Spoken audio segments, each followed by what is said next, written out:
If you're talking sports, it's the matchup.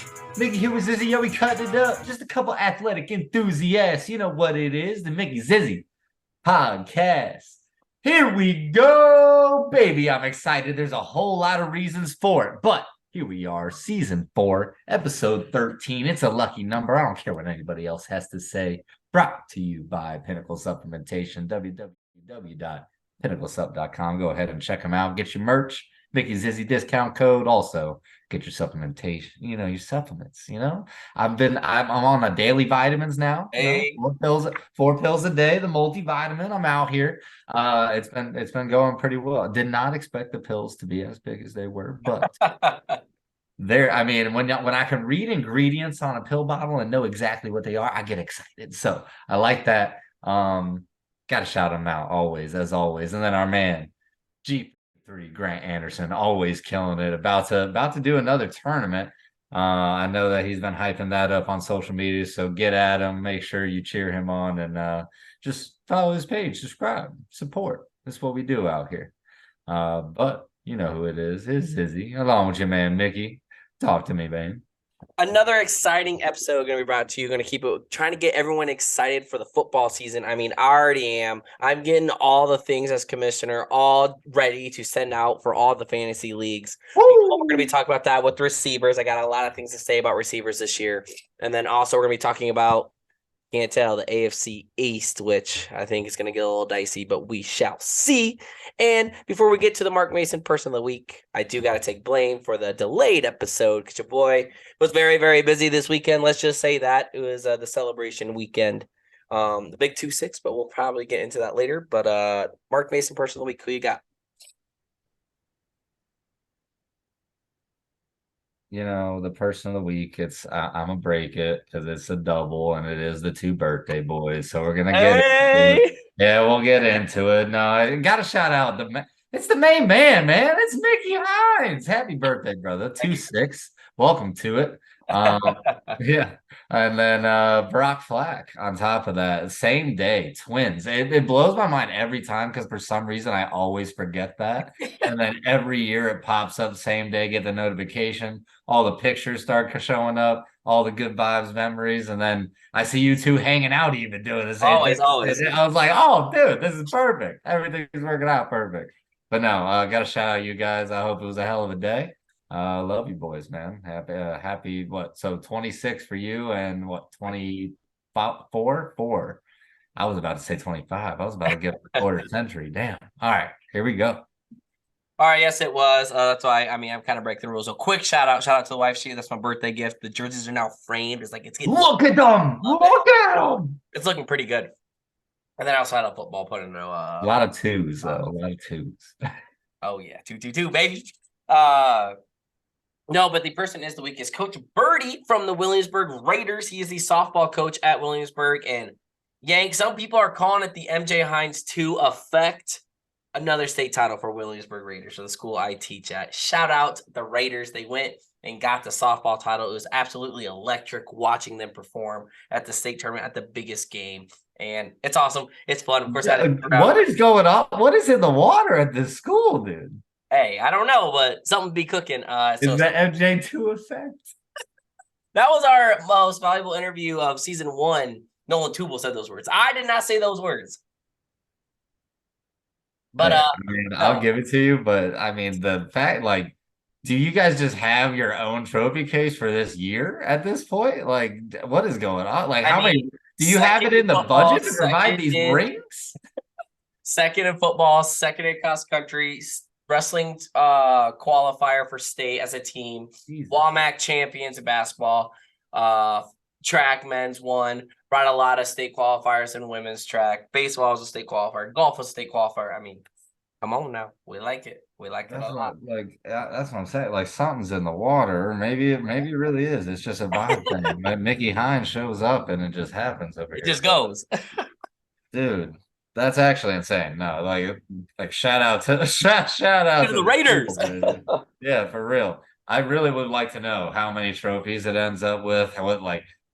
If y'all got to pay for the rings, that's a budget, man. Like, that's a lot. That's a lot going on. No, that's awesome. Huge That's shout awesome. out to the Raiders. Obviously, all those athletes. It's really fun to watch them Yeah, perform at the high. that's awesome. Go Raiders, baby.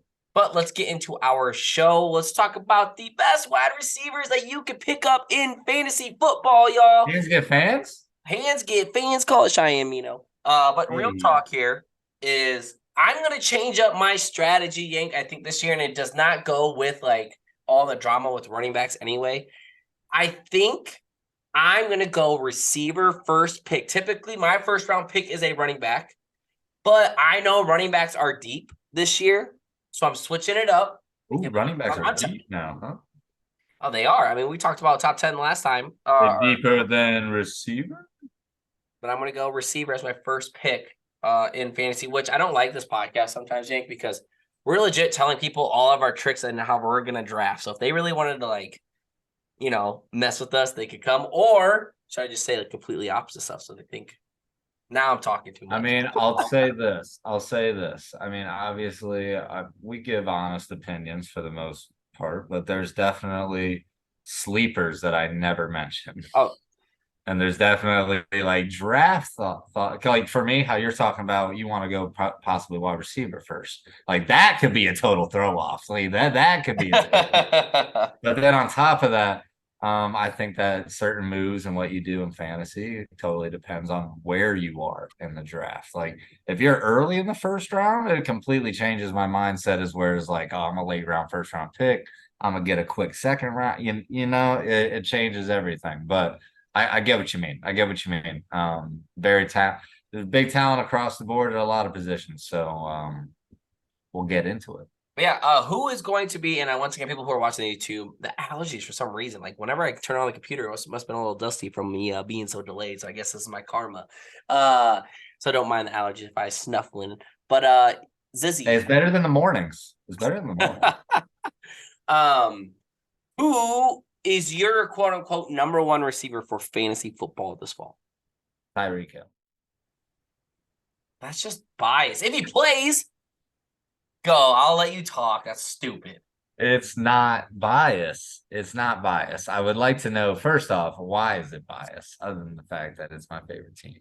But First off, he might not even be playing. That's why I haven't. If he plays, because he has some legal allegations out there. it just got settled today. Oh, it did? Yeah, Okay. it got settled today. So there's no issue. He will be on the field. But no, it's more about like confidence in a player's ability, and the stats will speak for themselves, right? He did it in Kansas City. Everyone expects a drop off. When he comes here, he sets career high in targets, receptions, yardage. I mean, he's by far the number one. It's a cheetah, man. I mean, he's still giving the deuces when he's walking in for touchdowns. Everybody loves that. Come on now. But when you're going into now, you're set. That's his first year with the system. First year with the system, first year with the teammates that he has, first year building chemistry with Tua, quarterback.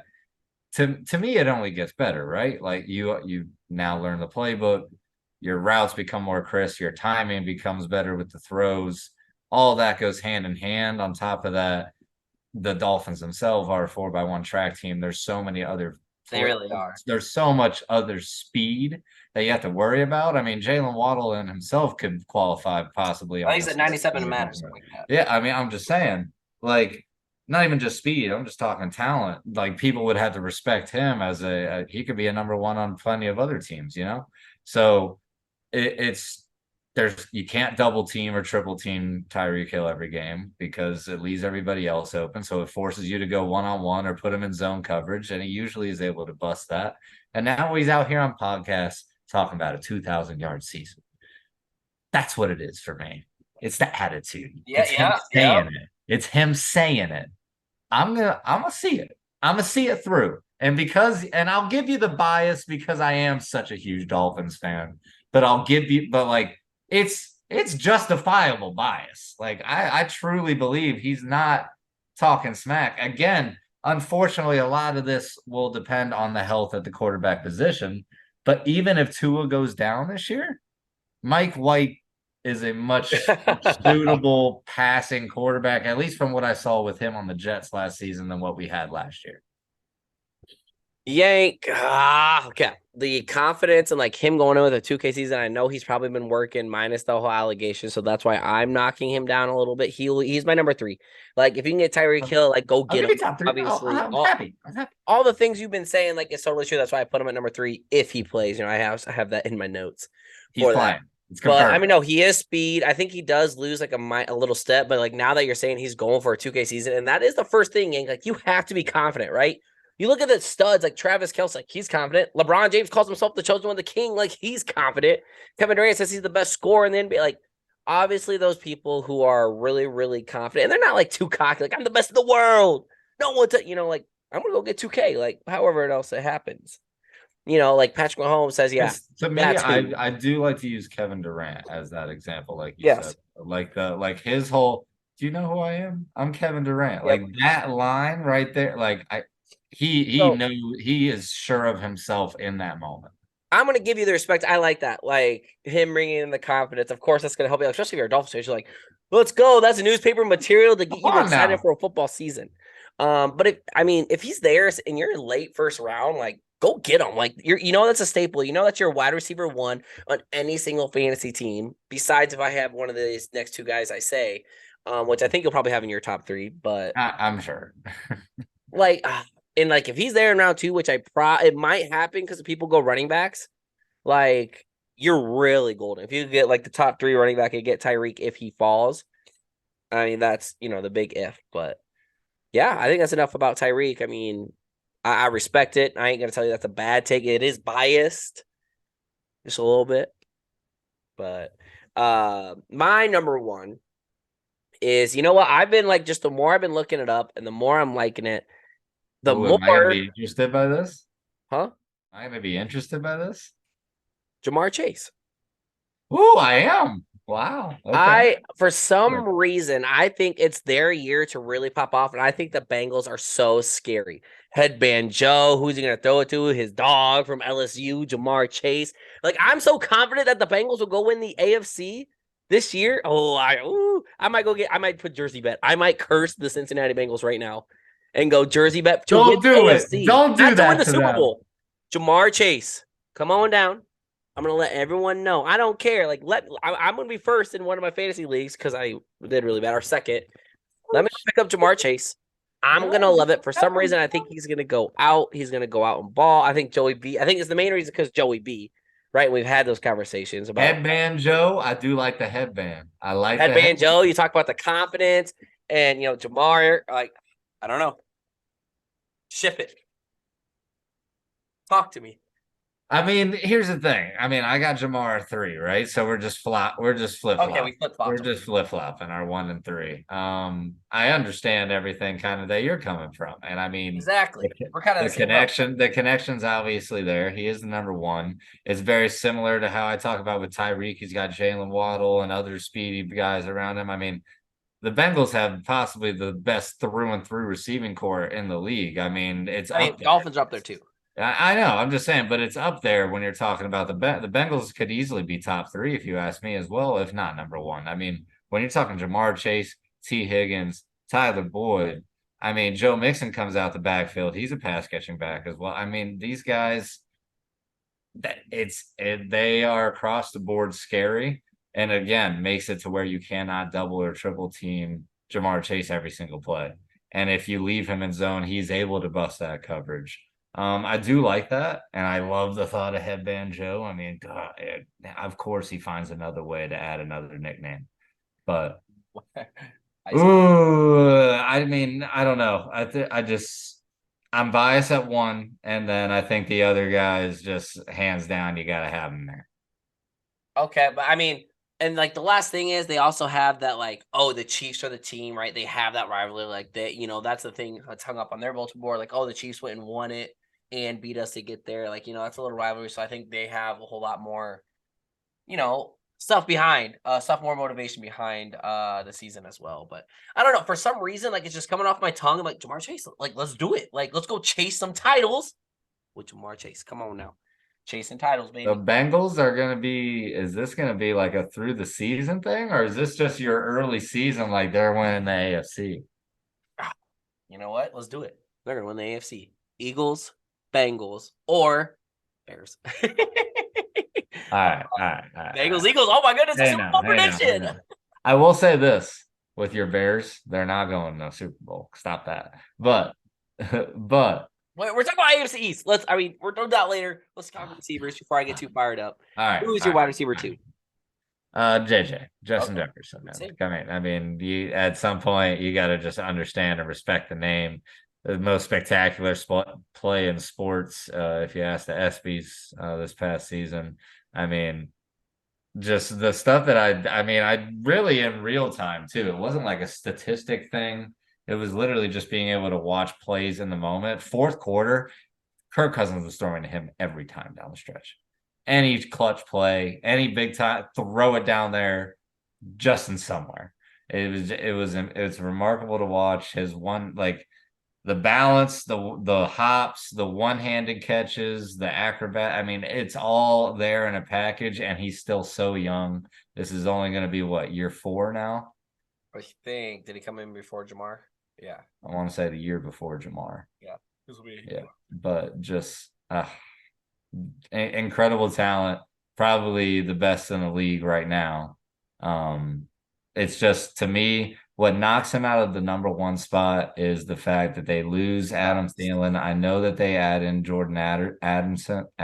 If he's still, his dog needed an emergency, that's why he went 140 miles an hour. But anyway, yeah, yeah.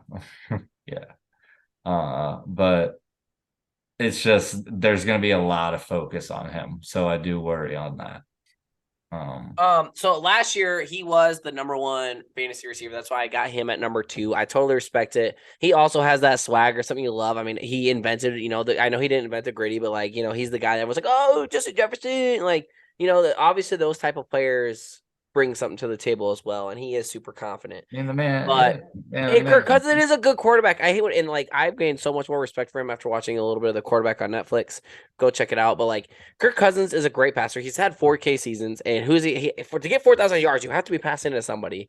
I still like Addison, right? They still have TJ Hawkinson, which he's going to take away some of it as well. Yes, Adam Thielen leaving hurts, but that is a solidified. I mean, he was already the number 1, but now everyone's going to be game playing for him up. So I think early on in the seasons and games, he's not going to get as many targets, but later on in the games, they're going to forget about it, right? Those third quarter, fourth quarters we're just talking about. I think he's going to go get his, and you shouldn't even be sweating if you have JJ as your wide receiver 1, or if you pick him up first in the draft. I mean, he had the most targets in the league, and he had the most receptions in the league. He had the most yards in the league. Yeah, I mean, there's a lot of positives when you're talking about Justin Jefferson, so I completely understand that. But I mean, it was just next level last season, and I mean that to me, you have to keep that in perspective and have to keep him in the top 3 just based on his past success. I mean, when you have 184 targets in a season, but you still catch almost, I think it was 128 of those balls,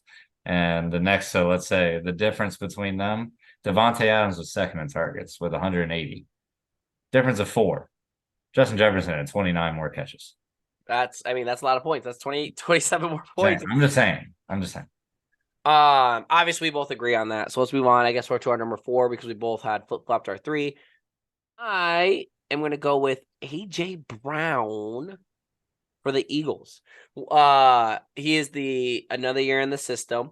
Jalen Hurts is going to take leaps and bounds to become an even better passer, and they just went to the Super Bowl. I'm hyping up the Eagles so much on this podcast, and I love A.J. Brown. He's going to be the number 1. He's a difference maker. He's a dude who can go make contested catches. He's fast, and they have the team chemistry, just like some of these other guys were saying, Kirk Cousins and Justin Jefferson, right? Jamar Chase, Joe Burrow. They low-key have that connection. I mean, it was on the day he got traded on draft night. Called up Jalen Hurts, hey, let's go. And another thing, they have the motivation behind, and at the end of the day, they're a passing team. I know because they rushed with so many different running backs on that offense, but they're going to pass the rock. And if anything, Jalen Hurts is going to run. A.J. Brown is a staple to be in your fantasy lineup if one of these top guys drop. I mean, I hate to agree with you sometimes, but 4? I agree. I got him at 4. All right. At 4. And it's partially because of the quarterback. I've been saying this is a Jalen Hurts revenge season that's coming. It's the same type of buildup after the last year when they lost to the Bucks in the playoffs. I feel it's only going to be it's the Super Bowl. the Super Bowl. Yeah, it's the Super Bowl. And you're like you said, again, a second year in the system. You only get better. You expect Devontae Smith to continue to develop and take pressure off Exactly. of him. That's a Yeah, lot of pressure off. and that's big time. You're talking about Dallas adding Goddard. DeAndre Swift in the backfield, which is a pass catching threat. Everybody now has to move up and respect the flat. I mean, it's only going to get better. And we're talking about one of the most sure hands receivers. I mean, this guy's physically a specimen, just strength. I'm talking the catching over, counting out the three people. I don't care. I caught it over you. I caught it over Over you. you. Yeah. And there's nothing else to say other than the guy is only going to get better. I mean, I totally agree. We agree on that on number 4. So let's move on. And I don't like this one. I just did it based on the stats last year, if I'm being honest. You know me being a big statistical guy. So I went with it. I know they're not going to have Derek Carr there anymore, but for some reason, he should. He was the second best fantasy receiver in Devontae Adams. Yes, he was. I think they're going to try to still run the rock a ton, and that offense is just, I don't know what's really going to happen with Jimmy G at the helm there. So, I mean, maybe this is his breakout year. Like, I'm talking myself out of it, and I just said it. But Devontae Adams is my 4. I think just statistically, and he's so good at, like, just screens. I had to watch it for so many years when he was with Green Bay. He is that dude. I think it's one of his last years of being, like, good. But this take might be bad. Like, All right. Well, first off, I'm not gonna let you end it with that comment. You can't say this is gonna be one of the last years. This is gonna be good. You said the same thing last year. You said that. I think I said about Rodgers like You 3 years ago, but you say it about Rodgers every year. I'm expecting you to say it again here tonight, but we'll see what happens. No, Devontae Adams, absolutely great pick. I actually have him at 6. You have him at 5. It sounds like. Yeah, I've got him at 6 this year. And again, it is a little bit of the uncertainty. Jimmy G is coming in. Apparently, he passes physical. He's going to be cleared to go. He's going to be on the field. So that's big time. But at the same time, because I do believe that he has similar talents to Derek Carr, just less turnovers, a little bit more careful with the ball, if you ask me. But they would prefer to run the ball a lot more. But now there's this whole running back dilemma. Josh Jacobs is definitely a part of that. This offense could very well become a pass-heavy offense, and that favors Devontae Adams. So I do like him for a top 5 prospect. I think that last year shows he's not done being that guy. Especially like I feel like I have to mention him and put him up there because like he's just look at his last 6-game stretch last year down the road. It was just it was 30 bombs, just fantasy game after fantasy game at the end of the season. It was crazy. So you ended on a strong note. You feel good going into this season. I like it. I got him at 6 though. And at 5, it's somebody that I feel like we all kind of forget about because we just all forget about their last season in general. But Cooper Kupp, man. Cooper Kupp. I absolutely will refuse to let people forget how absolutely dominant this guy is and how I forgot, good, so thank you. how high, like how good his chemistry is with Matthew Stafford. And if Matthew Stafford is on the field, he's getting 15 targets a game every single game. And it doesn't matter if it's been 2 years removed from his crazy, I think it was 1,900 and something yards, like just under 2,000 yards. When they won the Super Bowl. When they won the Super Bowl 2 years ago. Last year, he was on pace for 1,750, and then he got hurt. So, like, let's not forget, this is the same guy, and he's going to be coming back healthy, not having played a half a season. I feel like that's good rest for the body. I'm not going to forget about Cooper Kupp. I just won't. I think a lot of people might. Just depends how the draft say, oh, next projected player you should pick because they're going to have this big season. I hope the fantasy experts like lower him, like, oh, he's going to stay not healthy. He's going to get hurt again. Like, so you can pick him up in like the 3rd or 4th round. Like, yeah, Cooper Kupp's my wide receiver too. I feel like the ESPN rankings will somehow not. They'll force everyone to be like, oh, yeah, he is that good. Oh, yeah.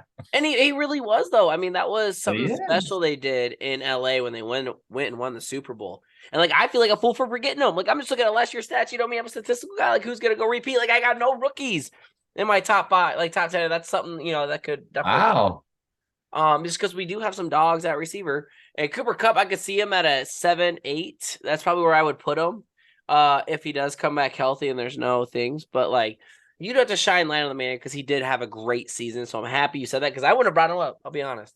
Like, is Matt Stafford going to be fully healthy? I know he had the I injury. mean, that is a good question too. I'll Sean give you that. McVay's kind I'll of give you on his that. way out, supposedly, with a lot of these rumors. So there's a lot Whoa, of really? He's so young. exactly. That's why, like, I was kind of surprised. This was earlier in the year, and then he signed like that contract, but like he almost didn't want to coach anymore. I'm like, dude, you won like a Super Bowl when you were super young. Like, keep it rolling, and you got the squad still. So I like it. I can't say I don't. So it's all depending on injury. So that's why I'm like, I'm not gonna go pick them up so early and put this Well, if receiver. we based everything off injury, I wouldn't be able to put Tyreek at 1. So gotta assume health, though. So I'm gonna probably bite the bullet here. Uh, my number 6, kind of a shocker, Christian Kirk for Jacksonville. I doing this solely on like a sleeper, like my boy's about to go here. Aspect. The Jaguars are going to be good.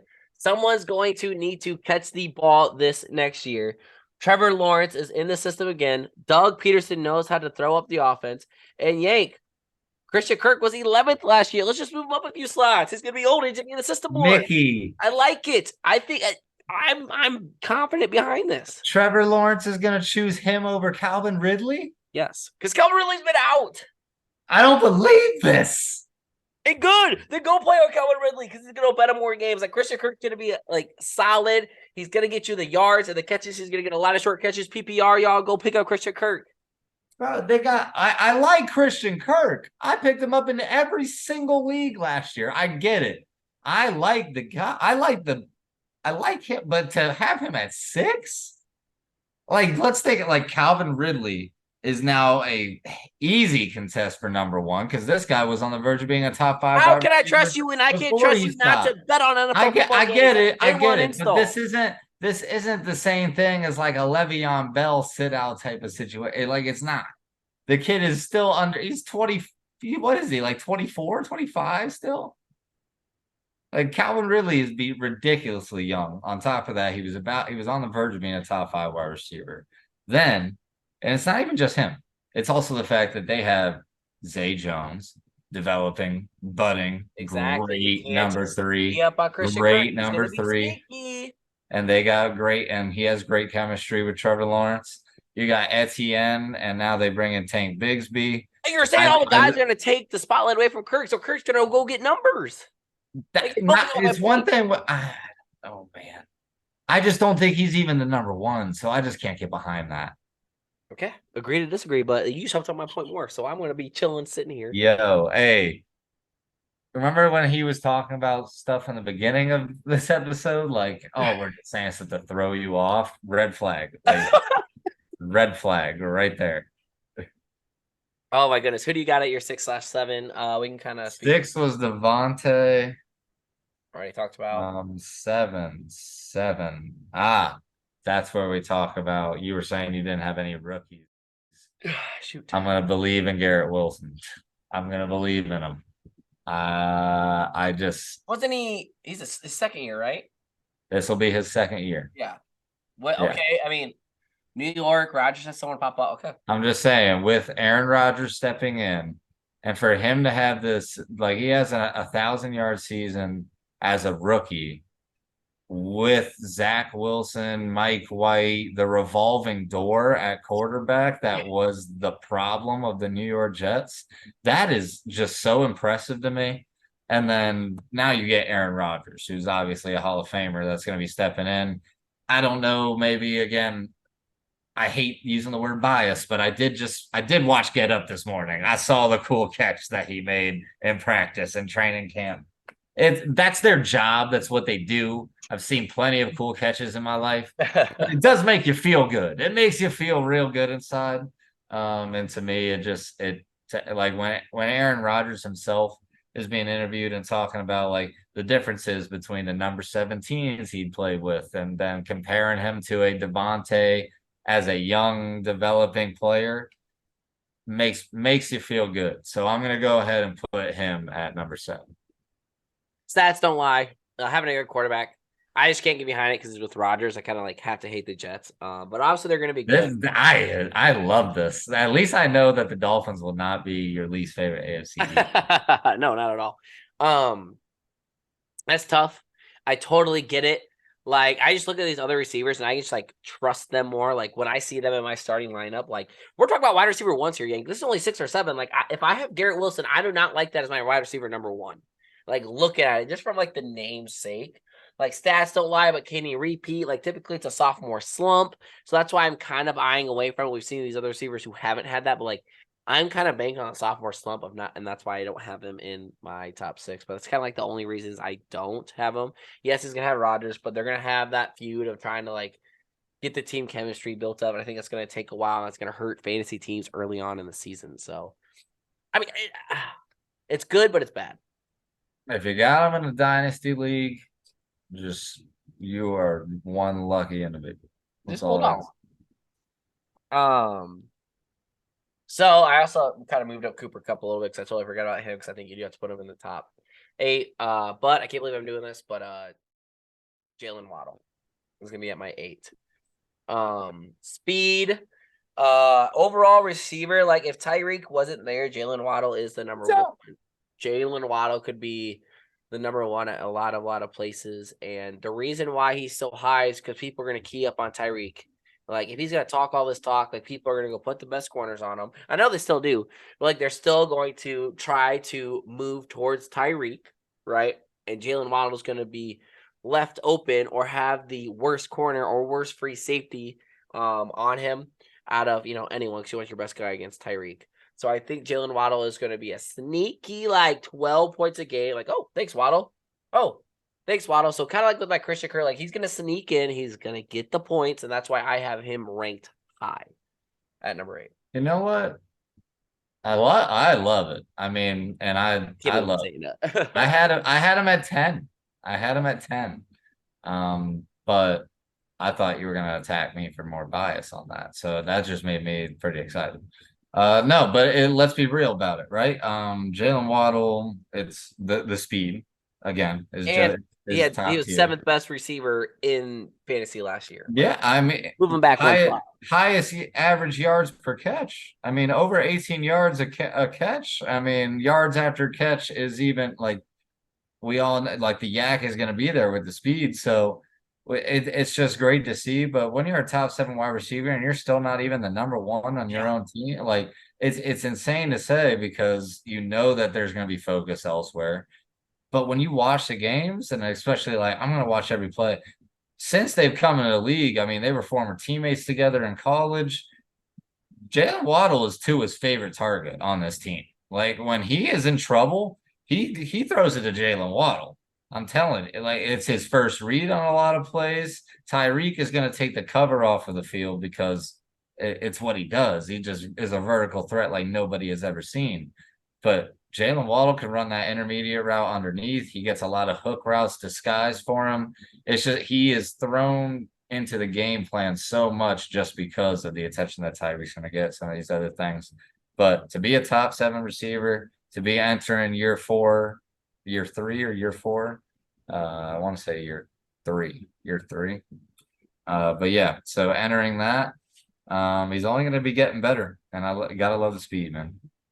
Yeah, so I mean we kind of agree right there. Next person I have is kind of a shocker, but someone has to do well. It's going to be Mike Evans. And solely for the consistency of hitting Really? 1,000-yard seasons. Yes. He's a consistent 1,000-yard receiver. I'm liking Baker in Tampa. I've been hyping up Baker ever since like you stopped hyping up Baker. That offense has to go somewhere. I don't believe in the running game at all, and I think they're gonna have to win games, and it's gonna go through Mike Evans. He's at my 9 here, being really just consistent, and like I think he's gonna have one more like good year, and I'm gonna have that backed up. Not many people are gonna be talking about it. I think that's gonna be a sneaky number 2. Like, come on down. God, I'm telling everyone my plan. This is Well, dumb. that's the thing is I think you're throwing just sleepers in here now. You're just letting people know your strats, Well, he's man. still a wide receiver 1. Like Tampa Bay is still a passing Is offense. They're still he? gonna take a lot of the stuff. Is he over Godwin still, you think? Yes. Yes. Okay. And he's a red zone threat. Like he is the guy, I'll give you biggest that. definition of That's for full sure. line touchdowns. So I mean, just consistency bias. I mean, there's that, but I don't know if I can give you that. Not top 10, not when there's still a couple other guys on Well, like the who's your number board. 9? I got Stephon Diggs at 8 because I feel like you got to respect Josh Allen and Steph. Like, even though that everyone's talking about the offseason trouble or whatever's going on in the bubble with, there's something there's like a disconnect between them, whatever else. You cannot deny the talent on the field. And it's just like we always say with the stats. Like, you got to be able to see that. Like, this is the 5th best wide receiver in football last year. Over 150 targets. He had 110 catches. I mean, what else is there to say? He's the undisputed number 1 in Buffalo. This is a offensive firehouse. Like, it's a powerhouse, dude. Yank. The fact that he's just so low, he's 10th on mine. And it hurts because like I'm falling off the Buffalo bandwagon really, really hard, and I want the stats to show like, hey, I fell off, right? But like he solely won me a fantasy championship years ago when he had that huge 40-point performance. It was the trophy league. Can you Diggs it is the name. Like I love Stephon Diggs, but I don't think he's gonna be as dominant with all the other things, just how the Bills are gonna fall off because I do not believe in them at all. Like I've been believing in them the past 2-3 years. It still hasn't happened. So just because of my upsetness with the squad, that's why I'm putting stuff on Diggs. But he has to be in your top 10 if he's there, which I'm still gonna go try to pick him up in the second round, third round. All right, if he's there. Obviously because I love Stephon Diggs and we have a personal connection. At least you left him in the top 10. I'll accept Yeah, that. 10. Yeah.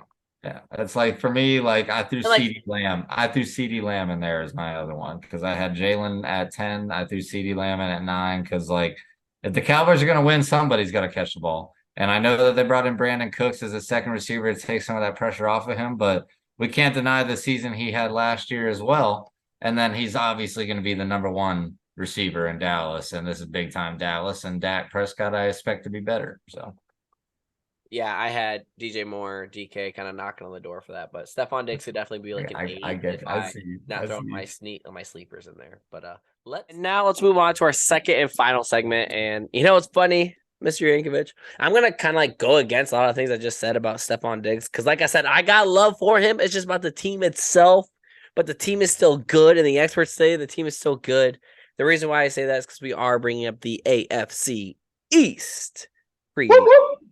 And yes, this is the one where our show typically covers a lot. So should I just let everyone know what you're gonna say first? Should we just let you go on your tangent?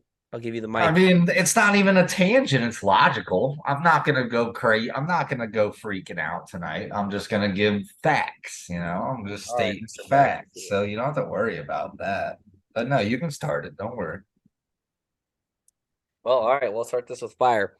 Believe it or not, I actually had trouble with deciding who is going to win the AFC East. And yes, I know most likely your Dolphins are going to be your number 1 pick, and they almost were mine. A little bit of bias of not letting them be up, but they're definitely going to be my number 2. But my number 1 is going to be the Buffalo Bills. I still think that they are still a dominant team. I just don't think they are the Super Bowl contending teams. I think they get knocked out in the wild card round, right? Or something crazy happens. I just really can't get behind it, but I can get behind Josh Allen, Stephon Diggs, Dalton Kincaid, Dawson Knox, like their defense. I mean, I could go name game all day with this squad, and Josh Allen is the real deal. It's just they can't win the big one, but they can win a whole lot of games in the regular season. They're still going to be putting up points. They're still going to go win games. But as we saw last year, didn't they lose 6-9 last year to the Jaguars or something like that? Crazy game where they did not score like any points. So they're going to have obviously one of those. But end all be all is I think they take the crown for one more year, and this whole division is going to be tough. They're going to beat up on each other a ton. This is pretty much what the AFC West was last year when we talked about like all 4 of them could make the playoffs. Well, this might happen in the AFC East. I am not going to predict it, but I have Buffalo Bills just because they are the powerhouse. I think they still wear the crown, and I think there will like if Tua is Tua going to stay healthy. Mike White isn't going to go win them the AFC East. Right. So I have that negating against it. And we'll talk more about the Dolphins of why not. But for the why fours, I'm going with that bad man, Josh Allen. And I mean, I'm not going to disrespect any. Well, I can disrespect one pick, but I'm not going to disrespect what most people are saying when it comes to who they've got winning the AFC East. I think it's top 3, one of the hardest divisions to pick pick a winner of this year. Talent across the board and everything. And I do respect that. I mean, I love my sayings, right? You got to beat the best to be the best. I completely That's the t-shirt. understand that. I completely understand that. But I disagree. I'm obviously shocker, right? No, the Dolphins are going to win the division this year, as long as Tua stays healthy, and I will continue to say that. But I've also been saying that when we make these assumptions, we're going to assume that everybody is going to remain healthy and everything is all hunky dory, and that we love that. And I mean, let's just let's talk about it, right? Like, give Will Greer, the GM, his flowers for a second. Like 3 years ago, we were an afterthought. Now everybody looks at us as a solidified playoff team, I would say, coming into this season. One of the best rosters on paper. There's no denying that. If we came in and sucked this season, there'd be a whole lot more to talk about and a lot more turmoil and everything to go with that. But I mean, we already know about Tyreek and Jalen Waddle. I mean, yes, we get rid of Mike Gesicki, but Smythe is not a bad replacement. I mean, the man has hands. I mean, and then we go you get Devin Akane in the draft. I mean, you add that to Moster and Jeff Wilson in the backfield. It's a running back by committee as of right now. People are still saying that we're the front runner to land Dalvin Cook. If that happens, I mean, just pinch me, I man. might switch. I will freak out. So I'm also like, maybe I'm also like dialing that into like the possibilities of things as well. But just across the board, we're so quick, so fast. The line has continued to improve over the last 3 seasons. If this man Tua stays upright, and I'm putting faith, I don't know if anybody has seen it yet, but obviously I see all things Dolphins. The man has an arm sleeve. All right. He is coming. He means business this season. I am very, very excited to watch the Dolphins this year on offense. And it's not even just the offense, right? Who has the arm sleeve? All day. What? Who has the arm sleeve? Tua. How's that supposed to protect his head? I mean, well, nothing can protect that head. He can go. Everyone's talking about him learning jujitsu and getting like his brown or black belt and that. People are talking about him learning how to fall. What does that mean? Learn how to fall. There's no such like. I didn't think Almost style, Buzz Lightyear. Come on you now. can learn how to fall the proper way. Like, what do you mean? Like, you're Don't playing. girl learn how to do it, like how to slide, like get out of the coverage. That's Like, learn how to slide and stuff. But I'm talking like when you're getting sliding is tackled. falling. When you're getting tackled as a running back, did you Yes. ever decide how Yes. you were gonna land? Yes. Really? I Really? turn like if I know I'm not going to break your tackle, I'm going to try to land on my back, right? Like I'm not going to try to snap. You know what I'm saying? Like you got to know how, right? Okay. Or But I'm just saying, like with your not, legs and your knees and your ankles, like you just obviously I decide didn't where choose my those knee. go. No, obviously because my knees, Yeah. like that was I mean, question.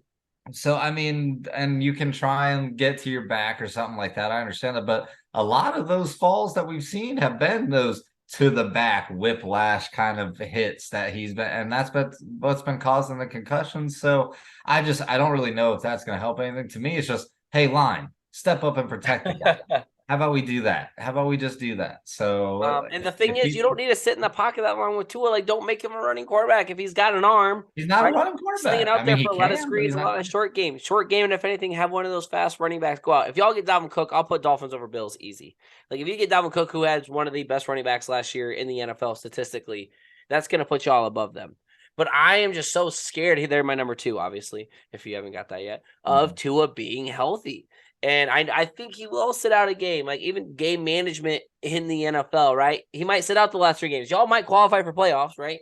And Tua, you're done. Like, you're done till playoffs. Like, we need you. Let's go. There's a reason, I will say, there's a reason why I haven't booked a ticket to the Bills Dolphins regular season finale. That's all I'm saying. Because I don't know if he's going to play. I don't know. And that's the thing. Yeah, you need a quarterback to win in the NFL. It is certain. The only quarterback who went and almost won was Rex Grossman, and that was way back when the Chicago Bears era. Otherwise, every single quarterback, you've had 2 star-studded quarterbacks go out and get it. And Tua, I still don't think he's one of the top 5, maybe 10. All right. Well, But it's because of his receivers. If he's healthy, I said he was an MVP candidate, top 10 quarterback. Tyreek Hill should have been y'all's MVP. We already had that on the show. All right, so I cannot put this team above the Buffalo Bills without like a star-studded quarterback. Josh Allen is way above, head and shoulders above Tua when it comes to talent. So I'm going based on the quarterback position because quarterback, you need a good quarterback to win in the NFL. All right, I'm going with a better quarterback. And Even with, because I mean, we talk about the offense stuff, right? And obviously, offense, like great offenses, just kind of overpower everything. We've seen, like we watched the Kansas City Chiefs absolutely dismantle the 49ers last year. I mean, like it just happens that way. But even like you can't tell, like I think that we made the most acquisitions on the defensive side of the ball in the division as well. I mean, when you add Jalen Ramsey, when we get David Long, a middle linebacker from the Titans, you are not going to hold these AFC East teams to under 10 points. And I'm not saying we're going to hold them to under 10. It's not about holding them to under 10 because it's about, but I mean, we're going to give them it's going to be tougher for them to score on us than it would be for us on them. If you don't got Tua. I mean, it's going back to the point where again, this is all contingent on that, but I'm going to assume health. Okay, and I hope he does too. I mean, honestly, I don't wish injuries upon anybody. Because we got Vic Fangio on top of that. Like it's even just the mindset itself. Okay, I mean, those are all good points. I mean, obviously the defense for Buffalo was stellar as well, in my opinion. So it's two. I think that Miami caught up with Buffalo's defense finally. So I mean, and I get you, and that's where we just flip flopped it. I mean, I put them at 2, and like I said, I was this close for putting Miami, and this podcast might have went up in flames if I would have agreed with you to put Miami at number 1 in the AFC East. But it's statistically, it's not a bad pick. It's good to choose them. Did I put them at 2? Hang on. My notes did not have them at 2, but in my brain, in my brain right now, I was saying 2, but my notes had them at 3. Well, what's your official?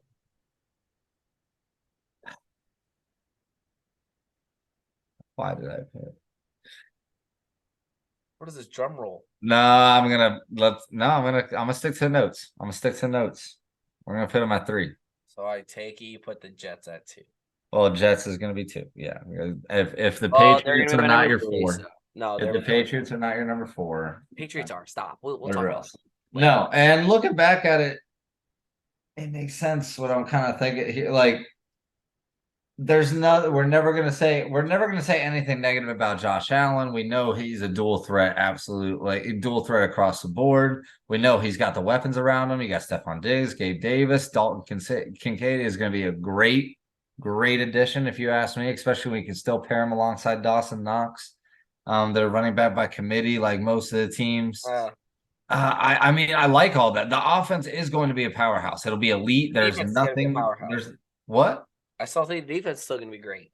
I mean, their defense will be good, but it's just like, to me, there's more questions with that unit coming into the season than I would say for the Jets, for instance. Like they lose Tremaine Edmonds, right? Like losing Tremaine Edmonds is pretty big. Chicago. You lose your whole. They lost their coordinator. Like Leslie Frazier is not there anymore. Like to me, that. Even though it's Sean McDermott that's going to pick up the slack and call the defense now, and he's been there as a system, maybe he keeps the system intact. I don't know how it's going to work, but to me, not having the head man in charge, like that's got to count for something. On top of that, we've been talking about this whole, like we're jumping off the train a little bit, right? We're getting off of the bandwagon. Their window is closing. We're talking about this off-season drama type of stuff. Like I'm getting a bad vibe about Buffalo going into the season. It's just a little bit different. I'm not going to say anything negative about that. Like the only thing with their offense is Josh Allen. Is he going to have as many turnovers this season? If he does, they're in trouble. I will say that. I believe that. It's going to be a tough division, and I think, it's one of those things where that offense is just that good, and they're going to go win a lot of those divisional games. They're the team to beat. And I don't think, the Patriots are going to be as good. We've been talking about this, like AFC East. It's going to go battle with each other, which, hey, they might go steal one of the Pats. But let's go and talk about that Jets team because you said some good things. And I'm going to bring a lot of those things to the Jets and why I have them at number 3. And I think it's kind of blasphemous you have them up at number 2. I get it. They got the bad man. I'm going on my tangent. I got the bad man, Aaron Rodgers. I get it. Garrett Wilson's on the come up. I get it. The defense was stellar early on last year. They were balling, right? New system for Aaron Rodgers. I'm saying it right now. Matt LaFleur is a great coach, and I hate saying that. It's Haley's favorite person. LaFleur's on the screen. I get it, all right? I get it. He's Le awesome. Fleur. He's a great coach. Okay. He's an awesome dude. All right. Just from the press conferences and when I've heard him on podcasts. Like, I get it, Yank. Okay. And I think he was part of the reason why they won in Green Bay. So without LaFleur, without Devontae Adams, Aaron Rodgers is not going to have near as good of a season. No MVP caliber like season. It's not going to happen. With all the drama, he's going to go have to take another 4-day retreat in the darkness, which he didn't even complete. He only did 2.5. I like Breece Hall coming back, but he's coming off an ACL, so that's not a for sure. Like, how much is he going to ball? So your running back is still a question. Defense, I get it's the head coach's like second or third year, but it's the Jets. And there's going to be some drama. They're on Hard Knocks. They don't want to be on Hard Knocks, right? I just do not see this team being successful. But I have to be, an honest man. I see them making the playoffs at that 7th seed. Like, they're going to make it and possibly make some noise. But I think the AFC East is that powerful, and they're going to split the games, and they make the playoffs in the 7th seed. They go like 10-7. 3 teams from the AFC East. That's crazy. You have to say it too. You can't say the Buffalo Bills. You're just hyping them up, and they're not going to make it. I can't because of the AFC West and the AFC North. There's so many good teams out there, man, that I don't think any division in the AFC is able to field 3 teams this year. I just don't. AFC South, AFC, no. AFC Kansas City, North, Kansas City, the Chargers, I think have those 2 are your big looks over there. In Or the they lose AFC out, or the North, Jets just lose out. you can't tell me in the AFC North like the Ravens and the Bengals we know of for sure, but like the Browns are the sneaky one. No, They're the we're sneaky not talking one. about them. We'll talk about them on another day and how they won't make the playoffs. All right, I'm just saying. Talk about the Jets and why they're number 2. Crazy. They're number 2 just because I mean everything that we kind of said. Like I know that the defense did seem to kind of fall off, but I mean that front 7 is absolutely ridiculous. I mean, Will McDonald, Quentin Williams, Carl Lawson, like Franklin Myers, like they are those are notable names to have included in your front 7. You got Sauce Gardner and DJ Reed on the outside. I mean, that's shut down playmakers outside. I mean, they're only going to be getting better because most of them are pretty young within their first 2 or 3 seasons. I mean, until you get past like that 5th season, I feel like that's when any type of drop off actually would occur. So they're only going to continue to get better. And on top of that, it's like the locker room vibe, like, right? Like defenses play better when your offense plays better. Like I can attest to that. Like we feel more confident in ourselves. You can't tell me looking at that team in the second half of that season when they're on their 3rd rotating quarterback, revolving door quarterback situation, and the defense is getting 3 and outs and they're just looking up, all right, it's on us again. All right, cool. Like that, it plays on your mental psyche. And now they're going to be able to turn around with Aaron Rodgers at the helm and do what I would expect, at least be 20 to 25 points a game is what I would expect at least. So I don't think that. I definitely think that. Absolutely. Score over 20 points a game. Absolutely. The Chiefs average over 30. They can average over 20. I don't know about that, but I just think they are not solidified as this team. You know what I'm saying? They don't have all these star-studded receivers. I get they got Gary Wilson, but they don't have the Jalen Waddle, Stephon Diggs, the Tyreek Hill. They don't have They have one stud and they veteran supplements. Like, what's wrong with that? I just don't think it's going to be end-all, be-all this team that's going to go get second. I mean, and I think the Buffalo Bills are too good. I think Bills might take them both against Jets. I have that in my, ranking. That's how they get the 7 losses, but AFC is, I will say, probably a little bit more challenging if you look at some of those stars of the teams. Like, wow, they got some dudes, but I get it because I hear you. I hear where you're coming from too. He's got to drop off this year. Part of it, at the end of it all, I want to sit here and be like, but it's the Jets. That's my argument. But it's the Jets, Jets, Jets. But they won't win. Low key though, when Fireman Jet dude, I forget what his name actually is. When they were good back in the day with what's his name? Butt fumble guy. Oh, Sanchez? Yeah. Yeah, when they were going to the AFC championships and all that. Or it's what would that guy say? He said something in the playoffs. Anyway, it's just stuck in my head, but not stuck in my head. But what gets the people going? Jets, Jets. So that's kind of exciting. Like the Skull champ from Minnesota, kind of cool. Like, it's kind of cool. Like, I'm gonna admit it, I'm the rivals, but like, that's a cool chant. You know what I'm I mean, saying? Like, I can tell you, yeah, being in Minnesota Stadium, if you were sitting there just like that we would kind of want be to do it too. that'd be legit. But no, I get it, and people like comment, talk to us. Like, I get it. Like, I get where you're coming from, but I just gonna stick to what I know, what I believe in. And again, I'm kind of going against my own like morals here, but like, yeah, the whole beat the best to be the best thing. And you Like, moving down to third. Look what and happened I'm last moving down to episode. third. I mean, what happened last year when I moved the Chiefs down? They win the Super Exactly. Bowl, so History I doesn't get it. repeat I itself on get this it. podcast. But I think this one, there's reason to it. Like there wasn't. Anyway. Okay, so not one of your worst takes. Obviously, that last one was pretty bad. But we both agree on the New England Patriots being Bill Belichick hot seat. Maybe I don't think so. I think he has kind of a golden ticket, blank check in that area because they've won him so many Super Bowls. But my thing is, they just don't have any dudes. Like, yeah, the defense is gonna be good, but the offenses in the NFL are way too good just for an average good. Like for a good Bill Belichick, you need to be a great Bill Belichick defense to really go win in this NFL these days because there's just so many dudes and dogs in the league. And like, look at their offensive surge power, right? I don't believe in Mac Jones, right? He's all right, right? Don't get me wrong, but I think there's tons of other quarterbacks you'd rather want running it that way. And, I just look at this team in the offensive line I'm not too sure about. And yes, they won some games. They are going to be gritty. They are going to get wins. I think they go like 6, maybe 7 wins this year in the NFL. But like, who's their running back? Tell me. Stevenson, I guess. That's what I thought. Stevenson, right?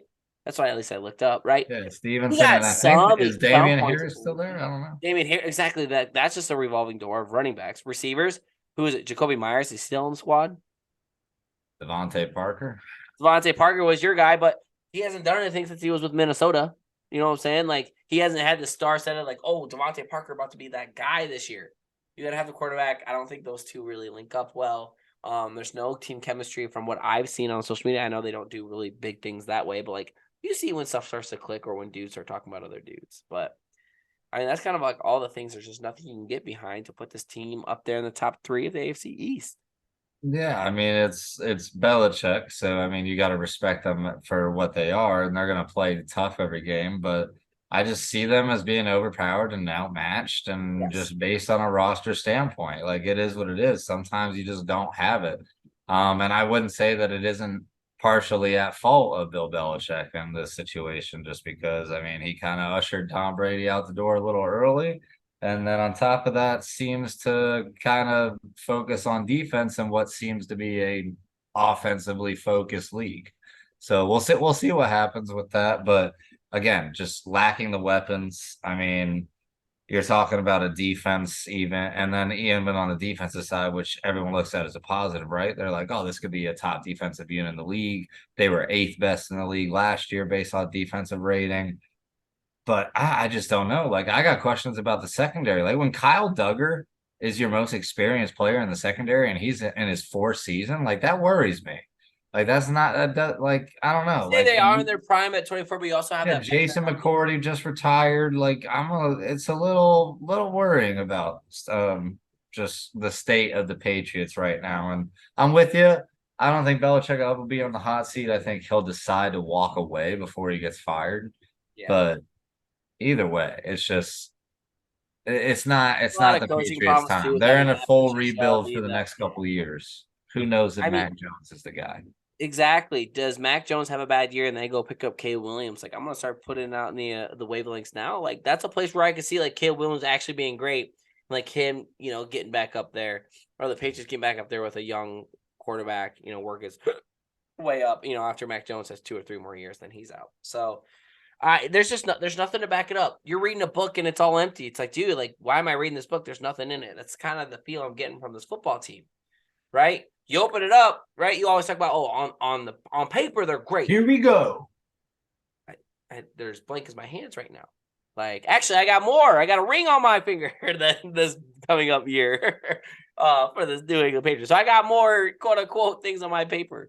But no, I have no clue. Like when I was trying to do the notes too, I'm like, Mac Jones. He hasn't done much. Yeah, I mean, this He was got the replaced one, by Zappy last year. Like that was actually kind of electric when he was which there. is another question. Like, if he doesn't perform, like, does that happen again? Is that a thing we're talking about? I don't know. It's just this was kind of like when we were talking last year, which we were super wrong about. What was super funny, but when we talked about the Seahawks being by far and worse, we were just like Seahawks fourth, right? Yeah, all right, cool. But this one is just kind of Oh how no, it no, is. Like there's no Patriots way. fourth, right?